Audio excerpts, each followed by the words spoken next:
vodiy uskunalar uyi yangilik qilishdan to'xtamaydi. Juda ko'pchilikda O'zbekistonda bozorda juda ham katta qismini egallab olgan yangilik bo'lib kelayotgan blogerlar ko'pchilik nima qilyapti? Quritilgan qulupnay, quritilgan marojna qaysi apparatda chiqadi degan savolga bu nuqta qo'yadi. Ko'rib turganlaringiz bu apparatimiz sublimatsionniy apparat deyiladi. Ya'ni meva, sabzavot, aytaylik, ziravor bo'ladi, petrushka, marojna bo'ladimi, bu narsani muzlatib, o'zini shaklini yo'qotmagan holatda muzlatib beradigan apparat bo'ladi. Quritib beradi.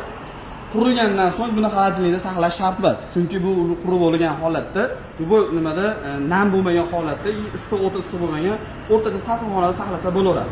Quritilgan mevalarni eng chiroylilarini, marojnalarni mashaqqatda tayyorlashadi. Bu apparatimiz hozirgi kunda bitta klientimizga, mijozimizga zakaz bo'yicha olib keltirib berdik. Soatiga 20 kilodan 25 kilogacha bo'lgan mahsulotlarni quritib berishga quvvat yetadigan.